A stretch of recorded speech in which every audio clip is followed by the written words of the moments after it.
ಅಸಲಿಗೆ ಈ ಸುಜಾತಾ ಭಟ್ ಬಾಯಿ ಬಿಟ್ರೆ ಬರೀ ಸುಳ್ಳು, ಸುಳ್ಳೇ ಸುಳ್ಳು. ಈಕೆ ಕಟ್ಟಿರುವಂತಹ ಕತೆ, ಆಕೆ ಸೃಷ್ಟಿ ಮಾಡಿರುವಂತಹ ಕ್ಯಾರೆಕ್ಟರ್, ಅದರಲ್ಲಿರುವಂತಹ ಹೆಸರು, ಫೋಟೋ ಎಲ್ಲವೂ ಕೂಡ ಸುಳ್ಳು ಅನ್ನೋದು ಈಗ ಬಟಾ ಬಯಲಾಗ್ತಾ ಇದೆ. ಸುಳ್ಳೋ ಸುಳ್ಳು, ಸುಜಾತಾ ಬಾಯಿ ತೆರೆದ್ರೆ ಬರೀ ಸುಳ್ಳು. ಕಣ್ಣೀರು ಹಾಕಿ ಇಡೀ ಕರುನಾಡನ್ನೇ ಮರಳು ಮಾಡಿದ್ರು ಈ ಸುಜಾತಾ ಭಟ್. ಸುಜಾತಾ ಭಟ್ ಮುಖವಾಡ ರಿಪಬ್ಲಿಕ್ ಕನ್ನಡ ಕಳಿಸ್ತಾ ಇದೆ. ಒಂದೊಂದಾಗಿ ಸತ್ಯಗಳು ಹೊರಗೆ ಬರ್ತಾ ಇದೆ. ಅನನ್ಯ ಭಟ್ ಅಸಲಿಗೆ ಅಸ್ತಿತ್ವದಲ್ಲೇ ಇಲ್ಲದಂತ ಹೆಸರು. ಕಾಲೇಜು ಸೇರಿಲ್ಲ, MBBS ಓದಿಲ್ಲ. ಅನನ್ಯ ಮಣಿಪಾಲದಲ್ಲಿ MBBS ಸ್ಟೂಡೆಂಟ್ ಅಲ್ಲವೇ ಅಲ್ಲ. ಈ ದೊಡ್ಡ ಸತ್ಯವನ್ನ ಮೊದಲು ನಿಮ್ಮ ಮುಂದೆ ತೆರೆದಿಟ್ಟಿದ್ದು, ಮೊದಲು ನಿಮಗೆ ತಿಳಿಸ್ಕೊಟ್ಟಿದ್ದು with proof, with solid proof ನಿಮ್ಮ ರಿಪಬ್ಲಿಕ್ ಕನ್ನಡ. ದಾಖಲೆ ಸಹಿತ ಸುಜಾತಾ ಮೊದಲ ಸುಳ್ಳಿನ ಪರದೆಯನ್ನ ಸರಿಸಿದ್ದೇ ನಿಮ್ಮ ರಿಪಬ್ಲಿಕ್ ಕನ್ನಡ. ಅನನ್ಯ ಗೊತ್ತಿಲ್ಲ ಅಂತ ಸುಜಾತಾ ಭಟ್ ಪರ ವಕೀಲ ಮಂಜುನಾಥ್ ಸ್ಟೇಟ್ಮೆಂಟ್ ಕೊಡ್ತಾರೆ. ರಿಪಬ್ಲಿಕ್ ಕನ್ನಡದ ಎದುರು ಅನನ್ಯ ಭಟ್ ಬಗ್ಗೆ ಗೊತ್ತಿಲ್ಲ ಅಂತ ಲಾಯರ್ ಹೇಳಿದಾಗ ಸಾಕಷ್ಟು ಅನುಮಾನಗಳಿಗೆ ರೆಕ್ಕೆ ಪುಕ್ಕ ಎಲ್ಲವೂ ಕೂಡ ಕಟ್ಕೊಳ್ಳುತ್ತೆ. ಈ ಸುಜಾತಾ ಭಟ್ ಸರಣಿ ಸುಳ್ಳುಗಳು ಎಲ್ಲವೂ ಕೂಡ ಈಗ ಬಟಾ ಬಯಲಾಗ್ತಾ ಇದೆ. ಒಂದೊಂದಾಗೆ ಗೊತ್ತಾಗ್ತಾ ಇದೆ ಆಕೆಯ ಅಸಲಿ ಕಹಾನಿ. ರಿಪಬ್ಲಿಕ್ ಕನ್ನಡ ಸರಣಿ ಎಕ್ಸ್ಕ್ಲೂಸಿವ್ ಅನ್ನ ನಿಮ್ಮ ಮುಂದೆ ಇಡ್ತಾ ಇದೆ. ಸುಜಾತಾ ಭಟ್ ಕಟ್ಟಿದ್ದಂತ ಸುಳ್ಳಿನ ಕೋಟೆಯನ್ನ ರಿಪಬ್ಲಿಕ್ ಕನ್ನಡ ಕೆಡವಿತ್ತು. ಒಂದೊಂದಾಗೆ ಸುಳ್ಳಿನ ಕೋಟೆಗಳು ಕೆಡವುತ್ತಾ ಹೋದವು. ಈಗ ಆಕೆಯ ಸತ್ಯ ಏನು ಅನ್ನುವಂಥದ್ದು ಅನಾವರಣ ಆಗಿದೆ. ಎಲ್ಲವೂ ಕೂಡ ಗೊತ್ತಾಗಿದೆ.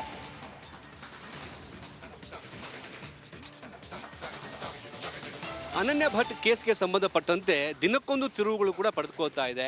ಸುಜಾತಾ ಭಟ್ ಅವರು ನಿನ್ನೆ ಕೂಡ ಈ ಅನನ್ಯ ಭಟ್ ಇವಳೇ ಅಂತ ಹೇಳ್ಬಿಟ್ಟು ಒಂದು ಫೋಟೋ ಕೂಡ ರಿಲೀಸ್ ಮಾಡಿರುವಂಥದ್ದು. ಎಲ್ಲ ಕೇಸ್ಗಳಿಗೆ ಸಂಬಂಧಪಟ್ಟಂತೆ ಸುಜಾತಾ ಭಟ್ ಪರವಾಗಿರುವಂತಹ ವಕೀಲರಾಗಿರುವಂತಹ ಮಂಜುನಾಥ್ ಅವರು ನಮ್ಮ ಜೊತೆಗಿದ್ದಾರೆ. ಮಂಜುನಾಥ್ ಅವರೇ, ಈಗ ಫೋಟೋಗಳು ಕೂಡ ರಿಲೀಸ್ ಆಗಿದೆ. ಸೊ ಮೊದಲನೇದಾಗಿ ನನ್ನ ಪ್ರಶ್ನೆ, ನಿಮಗೂ ಸುಜಾತಾ ಅವ್ರಿಗೂ ಹೇಗೆ ಪರಿಚಯ, ಯಾವಾಗಿಂದ ಪರಿಚಯ? ಸುಜಾತಾ ಮೇಡಮ್ ಲಾಸ್ಟ್ ಮಂತ್ ಒಂದು 10th ನನಗೆ ಕಾಲ್ ಮಾಡಿದ್ದಾರೆ. ಮಾಡಿ ಈ ಥರ ನನಗೆ ನನ್ನ ಯಾರೋ ಫ್ರೆಂಡ್ ರೆಫರೆನ್ಸ್ ಮಾಡಿದ್ದಾರೆ ಅಂತ ಅಂದರು. ಓಕೆ, ಅದ್ರ ಮಾಡಿ ಹೇಳಿದ್ರು ಈ ಥರ ಹಿಂಗೆ ಆಗಿದೆ ಅಂತ. ಸರಿ, ಆ ಥರ ಆದಾಗ ನಾನು ಹೇಳಿದೆ, ಅವಾಗ ಆಲ್ರೆಡಿ ಇದು ಸ್ಟಾರ್ಟ್ ಆಗಿತ್ತು. ಇವರು ಏನೋ ಯಾರೋ ಮುಸ್ಕುದಾರಿ ಯಾರೋ ಬಂದಿದ್ದಾರೆ, ಅನಾಮಿಕಾ ಅಂತೇಳಿ ನೀವೇ ಲೇಬಲ್ ಮಾಡಿರೋ ಅವ್ರು ಬಂದಿಯಾರಂತೆ. ನಾನು ಹೇಳಿದೆ ಅವ್ರಿಗೆ, ಅಲ್ಲೋಗಿ ನೀವು ಒಂದು ಕಂಪ್ಲೇಂಟ್ ಲಾಡ್ಜ್ ಮಾಡಿ, ನಿಮ್ಮ ಕಂಪ್ಲೇಂಟ್ ಅದಕ್ಕೆ ಇದಾಯಿತು ಅಂದರೆ ಅವ್ರು ತೊಗೊತಾರೆ ಅಂತ. ಅವರಂದು ಇಲ್ಲ, ನಾನು ಆಲ್ರೆಡಿ ಎಲ್ಲ ಟ್ರೈ ಮಾಡಿ ಸರ್ ಆಗಿಲ್ಲ, ನಾನು ಇದು ದಯವಿಟ್ಟು ಹೆಲ್ಪ್ ಮಾಡಿ ಅಂತ ಹೇಳಿ. ಅವ್ರ ಏಜ್ ಫ್ಯಾಕ್ಟರ್ ತುಂಬ ಏಜ್ ಆಗಿತ್ತು ಅವ್ರ ಬಗ್ಗೆ.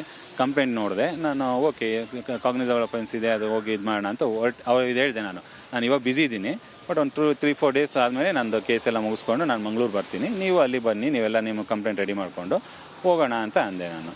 ಅಲ್ಲಿ ಹೋದ್ವಿ. ಅಲ್ಲಿ ಹೋದಾಗ ನನಗೆ ಅವ್ರ ಪಾಪ ಇವರು SP ಸಾಹೇಬರು ಅರುಣ್ ಸರು ಇಮಿಡಿಯೇಟಾಗಿ ಕಂಪ್ಲೇಂಟ್ ತೊಗೊಂಡ್ಬಿಟ್ಟು ಅವ್ರಿಗೆ ಧರ್ಮಸ್ಥಳಕ್ಕೆ ರೆಫರ್ ಮಾಡಿದ್ರು. ಧರ್ಮಸ್ಥಳದಲ್ಲೂ ಅಷ್ಟೇ ಅವ್ರು ತೊಗೊಂಡ್ರು. ಅವ್ರು ಏನು ಬೇಸಿಕ್ ಕ್ವಶನ್ಸ್ ಎಲ್ಲ ಕೇಳ್ಕೊಂಡ್ರು, ಒಂದು ಸ್ವಲ್ಪ ಒಂದು ಇಂಟರ್ವ್ಯೂಷನ್ ಮಾಡಿಕೊಂಡ್ರು. ಏನು ಬೇಸಿಕ್ ಕ್ವಶನ್ಸ್ ಕೇಳಿದ್ರು? ಕ್ವಶನ್ಸ್ಗಳು ಪೊಲೀಸ್ ಇಂಟ್ರೋಗೇಷನು, ನಾನು ಐ ಕಾಂಟ್ ಡಿಸ್ಕ್ಲೋಸ್. ಅವರು ಕೈಂಟಿಗೆ ಕೇಳ್ಕೊಂಡು, ನನಗಲ್ಲ, ಅವ್ರು ಕೇಳ್ಕೊಂಡಿದ್ದಾರೆ, ಅವ್ರು ಆನ್ಸರ್ ಮಾಡ್ಕೊಂಡಿದ್ದಾರೆ. ಅದಾದಮೇಲೆ ಮುಗೀತು. ಅಷ್ಟಕ್ಕೆ ಮುಗಿದು ನನ್ನ ಪಡಿ ನಾನು ಬೆಂಗಳೂರು ಬಂದು ನನ್ನ ಪಡಿ ನಾನು ಕೆಲಸ ಮಾಡ್ಕೊಂಡಿದ್ದೀನಿ. ಸೊ ಇವಾಗ ನೀವು ಕಂಟಿನ್ಯೂಸ್ ಆಗಿ ಎಲ್ಲ ಬೇರೆ ಬೇರೆ ಕ್ವಶನ್ಗಳು ಬರ್ತಾ ಇದ್ದಿಂದ ನಾನು ಅವ್ರಿಗೆ ಅಂದೆ ಮೇಡಮ್ಗೆ, ಮೇಡಮ್ ಮೀಡಿಯಾದಲ್ಲಿ ಈ ಥರ ಕ್ವಶನ್ಗಳು ಬರ್ತಾ ಇದ್ದಾವೆ, would you like to answer? She was not ready to answer. Means ಅವ್ರು ಹೇಳಿದ್ರು, ನನಗೆ ಎಲ್ಲ ಆನ್ಸರ್ ಮಾಡೋಕ್ಕೆ ಮಾಡೇ ಮಾಡ್ತೀನಿ ನಾನು, ಯಾಕೆ ತಲೆ ಕೆಡ್ಸ್ಕೊತೀರ ಸರ್? ಇಲ್ಲ, ಅವ್ರು ತುಂಬ ಕೇಳ್ತೀರಾ, ಅಟ್ಲೀಸ್ಟ್ ಒಂದು ಫೋಟೋ ಆದರೂ ರಿಲೀಸ್ ಮಾಡಿದ್ರೆ ನೀವು ಹೆಲ್ಪ್ ಆಗುತ್ತೆ. ಯಾವುದು ನಿಮ್ಮ ಮಗಳು ಫೋಟೋನ ತಂದು ನೀವು ನನಗೇನು ತೋರಿಸಿದ್ರೆ ಅದು ತಂದು ಮಾಡ್ಬೋದಲ್ಲ ಅಂತ ಅಂದೆ. ಸರಿ ಅಂತೇಳ್ಬಿಟ್ಟು ನಿನ್ನೆ ಬಂದು ಫೋಟೋ ರಿಲೀಸ್ ಮಾಡಿದ್ದಾರೆ. ಸೊ ಇದು ಫ್ಯಾಕ್ಟು. ಸೊ ಯಾರೋ ಹೆಂಗೆ ಅನ್ಕೊಂಬಿಟ್ಟಿರ ಅಂದರೆ ನೀವೆಲ್ಲ ನಾವೇನೋ ತುಂಬ ಹಳೆ ಫ್ರೆಂಡ್, ಈಗ ಗೊತ್ತಿರೋರು ಅಥವಾ ರಿಲೇಷನೋ, ಏನು ನಥಿಂಗ್ ಲೈಕ್ ದಟ್. ನೀವು ಬೇಕಾದ್ರೆ ಕ್ರಾಸ್ ವೆರಿಫೈ ಮಾಡ್ಕೊಳ್ಳಿ, ಏನು ತೊಂದರೆ ಇಲ್ಲ. ನನಗೆ ಅವ್ರಿಗೂ ಇರೋದು ಲಾಸ್ಟ್ ಮಂತ್ 10th ಇವತ್ತಿನವರೆಗೆ ಏನಿದೆ ಅಷ್ಟೇ. ಅದರಲ್ಲಿ ನಾನು ಅವತ್ತು ಮೀಟ್ ಮಾಡಿದ್ಬಿಟ್ರೆ ನಾನು ಮತ್ತೆ ಅವ್ರನ್ನ ನೆನ್ನೆ ಇದಕ್ಕೆ ಫೋಟೋ ರಿಲೀಸಿಗೆ ಅದು 2 ಡೇಸ್ ನಾನು ಅವ್ರನ್ನ ಮೀಟ್ ಮಾಡಿರೋದು. ಸೊ ನೀವೀಗ ಅವ್ರ ಜೊತೆ ಹೋಗೋದಕ್ಕೆ ಹೇಗೆ ಕನ್ವಿನ್ಸ್ ಆದರೆ, ಯಾಕೆ ಕನ್ವಿನ್ಸ್? Only age factor. ಪಾಪ ಅವರು ಕಣ್ಣೀರು ಹಾಕ್ಕೊಂಡು ಯಾರೂ ಇಲ್ಲ ಅವರಿಗೆ ಅಂತ ಅವರು ಹೇಳಿದ್ರು. ಗಂಡ ತೀರೋಗಿದ್ದಾರೆ, ಯಾರೂ ಇಲ್ಲ ಅಂತ ಹೇಳಿದಾಗ ಮಾನವೀಯತೆ ದೃಷ್ಟಿಯಿಂದ ಇದರಲ್ಲಿ ಏನಿದೆ ಕಾಮರ್ಸ್ ಏನಿಲ್ಲ ಇದರಲ್ಲಿ, ಜಸ್ಟ್ ಮಾನವೀಯತೆ ದೃಷ್ಟಿಯಿಂದ. ಅದ್ರ ಇದೇನು ಕೋರ್ಟ್ ಕೇಸು ಅಲ್ಲ, ಜಸ್ಟ್ ಅಲ್ಲಿ ಹೋಗ್ಬಿಟ್ಟು ಅವ್ರಿಗೆ ಒಂಚೂರು ಕಂಪ್ಲೇಂಟ್ ಲಾಡ್ಜ್ ಆಗಿ ಹೆಲ್ಪ್ ಮಾಡೋಕ್ಕೆ ಅಂತ ಹೇಳ್ಬಿಟ್ಟು ಹೋಗಿದ್ದು ಅಷ್ಟೇ. ಸೊ ಸುಜಾತಾ ಭಟ್ ಅವರು ಅನನ್ಯ ಭಟ್ ಬಗ್ಗೆ ನಿಮ್ಮ ಮುಂದೆ ಏನು ಹೇಳಿದರು? ಓಪನ್ ಆಗಿ ಹೇಳಿದಾಗ ಇಲ್ಲ, ಕಂಪ್ಲೇಂಟಲ್ಲೆಲ್ಲ ಡೀಟೇಲಾಗಿ ಹೇಳಿಯಲ್ಲ. ಕಂಪ್ಲೇಂಟ್ ಅದು ಇವ್ರ ಮಗಳು ಧರ್ಮಸ್ಥಳಕ್ಕೆ ಹೋದ ಮಿಸ್ಸಿಂಗ್ ಆಗಿದ್ರು ಇದು. ಆಮೇಲೆ ಅದಾದಮೇಲೆ ಅವರು ಬೇರೆ ಬೆಟ್ಟ ಎಲ್ಲಿ ಅಂತ ಗೊತ್ತಾಗಿಲ್ಲ. ಅವೆಲ್ಲ ಹೇಳಿದ್ರು, ಅದು ಪೊಲೀಸ್ ಅವ್ರಿಗೆ ಅಡ್ಮಿಟ್ ಆಗಿದ್ದು ಅವೆಲ್ಲ ಹೇಳಿದ್ರು. ನಾನು ಎಲ್ಲ ಹೇಳಿದೆ, ಮೇಡಮ್ ಅದೇನು ಏನೇ ಓರಲ್ಲಿದ್ದರು you should commit to return statement with your signature. ಅವ್ರು ಅದೇ ಥರ ಬಂದಿದ್ರು ಅಲ್ಲಿಗೆ. ರಿಟರ್ನಲ್ಲಿ ಏನೇನಂತ ಬರ್ತಿದ್ದಾರೆ ಯಾಕಂದ್ರೆ ಸ್ವಲ್ಪ ಗೊಂದಲ ಇದೆ, ಹಾಗಾಗಿ ರಿಟರ್ನಲ್ಲಿ ಏನೇನು ಬರ್ತಿದ್ದಾರೆ ನಂತರ ಇವನು ಅದಿಲ್ಲ ಬೇಕಾದ್ರೆ ಯಾಕಂದರೆ ಅಲ್ಲಿ ಏನಿದೆ ಅದು ಪ್ರೆಸ್ ರಿಲೀಸ್ ಇಲ್ಲ, ಅದು ಇದು ಅವ್ರ ಕಂಪ್ಲೇಂಟ್ ಲೆಟ್ರ್ ನಿಮ್ಮ ಹತ್ರ ಇದೆ ಆಲ್ರೆಡಿ, ನಿಮ್ಮ ಸ್ಟುಡಿಯೋದಲ್ಲೆಲ್ಲ ಇದಾಗಿದೆ. ಸೊ ಏನಿದೆ ಅದು ಅವ್ರು ಕ್ಲೀನಾಗಿ ಅವ್ರು ಅದರಲ್ಲಿ ಏನಿದೆ ಬರ್ಕೊಂಬಂದಿದ್ರು. ಅದು ಕಂಪ್ಲೇಂಟ್ ಕೊಡೋಕ್ಕೂ ಮುಂಚೆ ನಾನು ಅವ್ರಿಗೆ ಎಕ್ಸ್ಪ್ಲೇನ್ ಮಾಡಿದ್ದೀನಿ, ಏನು ಹೇಳ್ತಾ ಇದ್ದೀರಾ ಅದು ಕಂಪ್ಲೀಟ್ಲಿ ನೀವು ರೆಸ್ಪಾನ್ಸಿಬಲ್ ಇರ್ತೀರಾ. ಯಾಕಂದರೆ ಕಾನೂನಲ್ಲಿ ಅವರಿಗೆ ನಾವು ಯಾವುದೇ ರೀತಿಯಾದ ಸುಳ್ಳು ಮಾಹಿತಿ ಕೊಟ್ಟರೆ ಕಾನೂನಲ್ಲಿ ಅವ್ರಿಗೆ ಏನು ಶಿಕ್ಷೆ ಆಗುತ್ತೆ ಅನ್ನೋ ಅರಿವು ಅವ್ರಿಗೆ ಇದೆಯಾ ಅಂತ ಕೇಳಿದ್ದೀನಿ. ಅವ್ರ ಅರಿವು ತುಂಬ ಇದೆ, ಯಾಕಂದ್ರೆ ಅವ್ರು ಆಲ್ರೆಡಿ ಅವ್ರು ಹೇಳಿದರು ನಾ ಕಾನೂನು ಬಗ್ಗೆ ನಂಗೆ ಅರಿವು ಇದೆ ಅಂತ. ಬೀಳ್ತಾ ಇದೆ ಅಸಲಿಗೆ ಈ ಸುಜಾತ ಭಟ್ ಬಾಯ್ ಬಿಟ್ರೆ ಬರೀ ಸುಳ್ಳು, ಸುಳ್ಳೇ ಸುಳ್ಳು. ಈಕೆ ಕಟ್ಟಿರುವಂತಹ ಕತೆ, ಆಕೆ ಸೃಷ್ಟಿ ಮಾಡಿರುವಂತಹ ಕ್ಯಾರೆಕ್ಟರ್, ಅದರಲ್ಲಿರುವಂತಹ ಹೆಸರು, ಫೋಟೋ ಎಲ್ಲವೂ ಕೂಡ ಸುಳ್ಳು ಅನ್ನೋದು ಈಗ ಬಟಾ ಬಯಲಾಗ್ತಾ ಇದೆ. ಸುಳ್ಳೋ ಸುಳ್ಳು, ಸುಜಾತ ಬಾಯ್ ತೆರೆದ್ರೆ ಬರೀ ಸುಳ್ಳು. ಕಣ್ಣೀರು ಹಾಕಿ ಇಡೀ ಕರುನಾಡನ್ನೇ ಮರಳು ಮಾಡಿದ್ರು ಈ ಸುಜಾತ ಭಟ್. ಸುಜಾತ ಭಟ್ ಮುಖವಾಡ ರಿಪಬ್ಲಿಕ್ ಕನ್ನಡ ಕಳಿಸ್ತಾ ಇದೆ, ಒಂದೊಂದಾಗಿ ಸತ್ಯಗಳು ಹೊರಗೆ ಬರ್ತಾ ಇದೆ. ಅನನ್ಯ ಭಟ್ ಅಸಲಿಗೆ ಅಸ್ತಿತ್ವದಲ್ಲೇ ಇಲ್ಲದಂತ ಹೆಸರು, ಕಾಲೇಜು ಸೇರಿಲ್ಲ, MBBS ಓದಿಲ್ಲ. ಅನನ್ಯ ಮಣಿಪಾಲದಲ್ಲಿ MBBS ಸ್ಟೂಡೆಂಟ್ ಅಲ್ಲವೇ ಅಲ್ಲ. ಈ ದೊಡ್ಡ ಸತ್ಯವನ್ನ ಮೊದಲು ನಿಮ್ಮ ಮುಂದೆ ತೆರೆದಿಟ್ಟಿದ್ದು, ಮೊದಲು ನಿಮಗೆ ತಿಳಿಸ್ಕೊಟ್ಟಿದ್ದು with proof, with solid proof ನಿಮ್ಮ ರಿಪಬ್ಲಿಕ್ ಕನ್ನಡ ದಾಖಲೆ ಸಹಿತ. ಸುಜಾತ ಮೊದಲ ಸುಳ್ಳಿನ ಪರದೆಯನ್ನ ಸರಿಸಿದ್ದೇ ನಿಮ್ಮ ರಿಪಬ್ಲಿಕ್ ಕನ್ನಡ.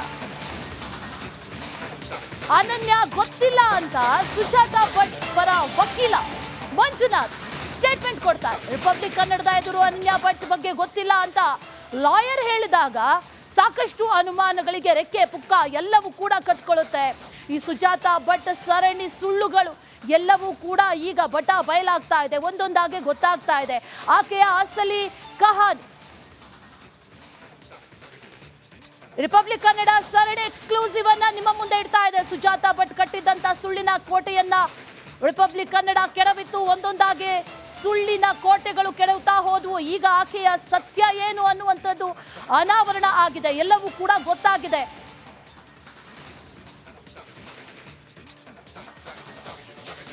ಅನನ್ಯ ಭಟ್ ಕೇಸ್ಗೆ ಸಂಬಂಧಪಟ್ಟಂತೆ ದಿನಕ್ಕೊಂದು ತಿರುವುಗಳು ಕೂಡ ಪಡೆದುಕೊಳ್ತಾ ಇದೆ. ಸುಜಾತ ಭಟ್ ಅವರು ನಿನ್ನೆ ಕೂಡ ಈ ಅನನ್ಯ ಭಟ್ ಇವಳೆ ಅಂತ ಹೇಳ್ಬಿಟ್ಟು ಒಂದು ಫೋಟೋ ಕೂಡ ರಿಲೀಸ್ ಮಾಡಿರುವಂಥದ್ದು. ಎಲ್ಲ ಕೇಸ್ಗಳಿಗೆ ಸಂಬಂಧಪಟ್ಟಂತೆ ಸುಜಾತ ಭಟ್ ಪರವಾಗಿರುವಂತಹ ವಕೀಲರಾಗಿರುವಂತಹ ಮಂಜುನಾಥ್ ಅವರು ನಮ್ಮ ಜೊತೆಗಿದ್ದಾರೆ. ಮಂಜುನಾಥ್ ಅವರೇ, ಈಗ ಫೋಟೋಗಳು ಕೂಡ ರಿಲೀಸ್ ಆಗಿದೆ. ಸೊ ಮೊದಲನೇದಾಗಿ ನನ್ನ ಪ್ರಶ್ನೆ, ನಿಮಗೂ ಸುಜಾತ ಅವ್ರಿಗೂ ಹೇಗೆ ಪರಿಚಯ, ಯಾವಾಗಿಂದ ಪರಿಚಯ? ಸುಜಾತ ಮೇಡಮ್ ಲಾಸ್ಟ್ ಮಂತ್ ಒಂದು 10th ನನಗೆ ಕಾಲ್ ಮಾಡಿದ್ದಾರೆ. ಮಾಡಿ ಈ ಥರ ನಂಗೆ ನನ್ನ ಯಾರೋ ಫ್ರೆಂಡ್ ರೆಫರೆನ್ಸ್ ಮಾಡಿದ್ದಾರೆ ಅಂತ ಅಂದರು. ಓಕೆ, ಅದನ್ನು ಮಾಡಿ ಹೇಳಿದ್ರು ಈ ಥರ ಹಿಂಗೆ ಆಗಿದೆ ಅಂತ. ಸರಿ, ಆ ಥರ ಆದಾಗ ನಾನು ಹೇಳಿದೆ, ಅವಾಗ ಆಲ್ರೆಡಿ ಇದು ಸ್ಟಾರ್ಟ್ ಆಗಿತ್ತು. ಇವರು ಏನೋ ಯಾರೋ ಮುಸ್ಕುದಾರಿ ಯಾರೋ ಬಂದಿದ್ದಾರೆ, ಅನಾಮಿಕಾ ಅಂತೇಳಿ ನೀವೇ ಲೇಬಲ್ ಮಾಡಿರೋ ಅವ್ರು ಬಂದಿಯಾರಂತೆ. ನಾನು ಹೇಳಿದೆ ಅವ್ರಿಗೆ, ಅಲ್ಲೋಗಿ ನೀವು ಒಂದು ಕಂಪ್ಲೇಂಟ್ ಲಾಡ್ಜ್ ಮಾಡಿ, ನಿಮ್ಮ ಕಂಪ್ಲೇಂಟ್ ಅದಕ್ಕೆ ಇದಾಯಿತು ಅಂದರೆ ಅವ್ರು ತೊಗೊತಾರೆ ಅಂತ. ಅವರಂದು ಇಲ್ಲ, ನಾನು ಆಲ್ರೆಡಿ ಎಲ್ಲ ಟ್ರೈ ಮಾಡಿದ್ದೀನಿ ಸರ್, ಆಗಿಲ್ಲ, ನಾನು ಇದು ದಯವಿಟ್ಟು ಹೆಲ್ಪ್ ಮಾಡಿ ಅಂತ ಹೇಳಿದ್ರು. ಅವ್ರ ಏಜ್ ಫ್ಯಾಕ್ಟರ್ ತುಂಬ ಏಜ್ ಆಗಿತ್ತು ಅವ್ರ ಬಗ್ಗೆ. ಕಂಪ್ಲೇಂಟ್ ನೋಡಿದೆ ನಾನು, ಓಕೆ ಕಾಗ್ನಿಸಬಲ್ ಅಫೆನ್ಸ್ ಇದೆ, ಅದು ಹೋಗಿ ಇದು ಮಾಡೋಣ ಅಂತ ಅವ್ರು ಇದು ಹೇಳಿದೆ. ನಾನು ಇವಾಗ ಬ್ಯುಸಿ ಇದ್ದೀನಿ, ಬಟ್ ಒಂದು 3-4 ಡೇಸ್ ಆದಮೇಲೆ ನಂದು ಕೇಸ್ ಎಲ್ಲ ಮುಗಿಸ್ಕೊಂಡು ನಾನು ಮಂಗಳೂರು ಬರ್ತೀನಿ, ನೀವು ಅಲ್ಲಿ ಬನ್ನಿ, ನೀವೆಲ್ಲ ನಿಮ್ಮ ಕಂಪ್ಲೇಂಟ್ ರೆಡಿ ಮಾಡಿಕೊಂಡು ಹೋಗೋಣ ಅಂತ ಅಂದೆ ನಾನು. ಅಲ್ಲಿ ಹೋದ್ವಿ. ಅಲ್ಲಿ ಹೋದಾಗ ನನಗೆ ಅವ್ರ ಪಾಪ ಇವರು SP ಸಾಹೇಬರು ಅರುಣ್ ಸರ್ ಇಮಿಡಿಯೇಟಾಗಿ ಕಂಪ್ಲೇಂಟ್ ತೊಗೊಂಡ್ಬಿಟ್ಟು ಅವ್ರಿಗೆ ಧರ್ಮಸ್ಥಳಕ್ಕೆ ರೆಫರ್ ಮಾಡಿದ್ರು. ಧರ್ಮಸ್ಥಳದಲ್ಲೂ ಅಷ್ಟೇ ಅವ್ರು ತೊಗೊಂಡ್ರು. ಅವ್ರೇನು ಬೇಸಿಕ್ ಕ್ವಶನ್ಸ್ ಎಲ್ಲ ಕೇಳ್ಕೊಂಡ್ರು, ಒಂದು ಸ್ವಲ್ಪ ಒಂದು ಇಂಟರ್ವ್ಯೂಷನ್ ಮಾಡಿಕೊಂಡ್ರು. ಏನು ಬೇಸಿಕ್ ಕ್ವಶನ್ಸ್ ಕೇಳಿದ್ರು? ಕ್ವಶನ್ಸ್ಗಳು ಪೊಲೀಸ್ ಇಂಟ್ರೋಗೇಷನು ನಾನು ಐ ಕಾಂಟ್ ಡಿಸ್ಕ್ಲೋಸ್. ಅವರು ಕೈಂಟಿಗೆ ಕೇಳ್ಕೊಂಡು, ನನಗಲ್ಲ, ಅವ್ರು ಕೇಳ್ಕೊಂಡಿದ್ದಾರೆ, ಅವ್ರು ಆನ್ಸರ್ ಮಾಡ್ಕೊಂಡಿದ್ದಾರೆ. ಅದಾದಮೇಲೆ ಮುಗೀತು, ಅಷ್ಟಕ್ಕೆ ಮುಗಿದು ನನ್ನ ಪಾಡಿ ನಾನು ಬೆಂಗಳೂರು ಬಂದು ನನ್ನ ಪಾಡಿ ನಾನು ಕೆಲಸ ಮಾಡ್ಕೊಂಡಿದ್ದೀನಿ. ಸೊ ಇವಾಗ ನೀವು ಕಂಟಿನ್ಯೂಸ್ ಆಗಿ ಎಲ್ಲ ಬೇರೆ ಬೇರೆ ಕ್ವಶನ್ಗಳು ಬರ್ತಾ ಇದ್ದಿಂದ ನಾನು ಅವ್ರಿಗೆ ಅಂದೆ ಮೇಡಮ್ಗೆ, ಮೇಡಮ್ ಮೀಡಿಯಾದಲ್ಲಿ ಈ ಥರ ಕ್ವಶನ್ಗಳು ಬರ್ತಾ ಇದ್ದಾವೆ, would you like to answer? She was not ready to answer. Means ಅವ್ರು ಹೇಳಿದ್ರು, ನನಗೆ ಎಲ್ಲ ಆನ್ಸರ್ ಮಾಡೋಕ್ಕೆ ಮಾಡೇ ಮಾಡ್ತೀನಿ ನಾನು, ಯಾಕೆ ತಲೆ ಕೆಡ್ಸ್ಕೊತೀರ ಸರ್? ಇಲ್ಲ, ಅವ್ರು ತುಂಬ ಕೇಳ್ತೀರಾ, ಅಟ್ಲೀಸ್ಟ್ ಒಂದು ಫೋಟೋ ಆದರೂ ರಿಲೀಸ್ ಮಾಡಿದ್ರೆ ನೀವು ಹೆಲ್ಪ್ ಆಗುತ್ತೆ. ಯಾವುದು ನಿಮ್ಮ ಮಗಳು ಫೋಟೋನ ತಂದು ನೀವು ನನಗೇನು ತೋರಿಸಿದ್ರೆ ಅದು ತಂದು ಮಾಡ್ಬೋದಲ್ಲ ಅಂತ ಅಂದೆ. ಸರಿ ಅಂತೇಳ್ಬಿಟ್ಟು ನಿನ್ನೆ ಬಂದು ಫೋಟೋ ರಿಲೀಸ್ ಮಾಡಿದ್ದಾರೆ.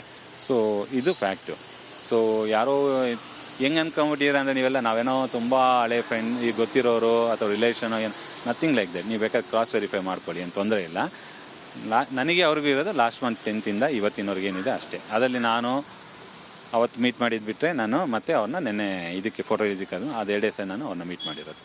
ಸೊ ನೀವೀಗ ಅವ್ರ ಜೊತೆ ಹೋಗೋದಕ್ಕೆ ಹೇಗೆ ಕನ್ವಿನ್ಸ್ ಆದರೆ ಯಾಕೆ ಕನ್ವಿನ್ಸ್ ಆದ್ರೆ? Only age factor. ಪಾಪ ಅವರು ಕಣ್ಣೀರು ಹಾಕೊಂಡು ಯಾರೂ ಇಲ್ಲ ಅವರಿಗೆ ಅಂತ ಅವ್ರು ಹೇಳಿದ್ರು, ಗಂಡ ತೀರೋಗಿದ್ದಾರೆ, ಯಾರೂ ಇಲ್ಲ ಅಂತ ಹೇಳಿದಾಗ ಮಾನವೀಯತೆ ದೃಷ್ಟಿಯಿಂದ ಇದರಲ್ಲಿ ಏನಿದೆ ಕಾಮರ್ಸ್ ಗಿಮರ್ಸ್ ಏನಿಲ್ಲ, ಇದರಲ್ಲಿ ಜಸ್ಟ್ ಮಾನವೀಯತೆ ದೃಷ್ಟಿಯಿಂದ ಅದ್ರ ಇದೇನು ಕೋರ್ಟ್ ಕೇಸು ಅಲ್ಲ, ಜಸ್ಟ್ ಅಲ್ಲಿ ಹೋಗ್ಬಿಟ್ಟು ಅವ್ರಿಗೆ ಒಂಚೂರು ಕಂಪ್ಲೇಂಟ್ ಲಾರ್ಜ್ ಆಗಿ ಹೆಲ್ಪ್ ಮಾಡೋಕ್ಕೆ ಅಂತ ಹೇಳ್ಬಿಟ್ಟು ಹೋಗಿದ್ದು ಅಷ್ಟೇ. ಸೊ ಸುಜಾತ ಭಟ್ ಅವರು ಅನನ್ಯ ಭಟ್ ಬಗ್ಗೆ ನಿಮ್ಮ ಮುಂದೆ ಏನು ಹೇಳಿದರು? ಓಪನ್ ಆಗಿ ಹೇಳಿದಾಗ ಇಲ್ಲ, ಕಂಪ್ಲೇಂಟಲ್ಲೆಲ್ಲ ಡೀಟೇಲಾಗಿ ಹೇಳಿಯಲ್ಲ. ಏನು ಹೇಳಿ? ಕಂಪ್ಲೇಂಟ್ ಅದೇ ಇವ್ರ ಮಗಳು ಧರ್ಮಸ್ಥಳಕ್ಕೆ ಹೋದ ಮಿಸ್ಸಿಂಗ್ ಆಗಿದ್ರು ಇದು. ಆಮೇಲೆ ಅದಾದಮೇಲೆ ಅವರು ಬೇರೆ ಬೆಟ್ಟ ಎಲ್ಲಿ ಅಂತ ಗೊತ್ತಾಗಿಲ್ಲ, ಅವೆಲ್ಲ ಹೇಳ್ದೆ. ಅದೇ ಪೊಲೀಸ್ ಅವ್ರಿಗೆ ಅಡ್ಮಿಟ್ ಆಗಿದ್ದು ಅವೆಲ್ಲ ಹೇಳಿದ್ರು. ನಾನು ಎಲ್ಲ ಹೇಳಿದೆ, ಮೇಡಮ್ ಅದೇನು ಏನೇ ಓರಲ್ಲಿದ್ದರು you should commit to return statement with your signature. ಅವ್ರು ಅದೇ ಥರ ಬಂದಿದ್ರು ಅಲ್ಲಿಗೆ. ರಿಟರ್ನಲ್ಲಿ ಏನೇನಂತ ಬರ್ತಿದ್ದಾರೆ ಸರ್? ಯಾಕಂದ್ರೆ ಸ್ವಲ್ಪ ಗೊಂದಲ ಇದೆ, ಹಾಗಾಗಿ ರಿಟರ್ನಲ್ಲಿ ಏನೇನು ಬರ್ತಿದ್ದಾರೆ ನಂತರ ಇವನು ಅದಿಲ್ಲ ಬೇಕಾದ್ರೆ ಯಾಕಂದರೆ ಅಲ್ಲಿ ಏನಿದೆ ಅದು ಪ್ರೆಸ್ ರಿಲೀಸ್ ಇಲ್ಲ, ಇದು ಅವ್ರ ಕಂಪ್ಲೇಂಟ್ ಲೆಟ್ರ್ ನಿಮ್ಮ ಹತ್ರ ಇದೆ ಆಲ್ರೆಡಿ, ನಿಮ್ಮ ಸ್ಟುಡಿಯೋದಲ್ಲೆಲ್ಲ ಇದಾಗಿದೆ. ಸೊ ಏನಿದೆ ಅದು ಅವ್ರು ಕ್ಲೀನಾಗಿ ಅವ್ರು ಅದರಲ್ಲಿ ಏನಿದೆ ಬರ್ಕೊಂಬಂದಿದ್ರು. ಅದು ಕಂಪ್ಲೇಂಟ್ ಕೊಡೋಕ್ಕೂ ಮುಂಚೆ ನಾನು ಅವ್ರಿಗೆ ಎಕ್ಸ್ಪ್ಲೇನ್ ಮಾಡಿದ್ದೀನಿ, ಏನು ಹೇಳ್ತಾ ಇದ್ದೀರಾ ಅದು ಕಂಪ್ಲೀಟ್ಲಿ ನೀವು ರೆಸ್ಪಾನ್ಸಿಬಲ್ ಇರ್ತೀರಾ. ಯಾಕಂದರೆ ಕಾನೂನಲ್ಲಿ ಅವರಿಗೆ ನಾವು ಯಾವುದೇ ರೀತಿಯಾದ ಸುಳ್ಳು ಮಾಹಿತಿ ಕೊಟ್ಟರೆ ಕಾನೂನಲ್ಲಿ ಅವ್ರಿಗೆ ಏನು ಶಿಕ್ಷೆ ಆಗುತ್ತೆ ಅನ್ನೋ ಅರಿವು ಅವ್ರಿಗೆ ಇದೆಯಾ ಅಂತ ಕೇಳಿದ್ದೀನಿ. ಅವ್ರ ಅರಿವು ತುಂಬಿಕೊಂಡಿದೆ, ಯಾಕಂದ್ರೆ ಅವ್ರು ಆಲ್ರೆಡಿ ಅವ್ರು ಹೇಳಿದರು ನಾನು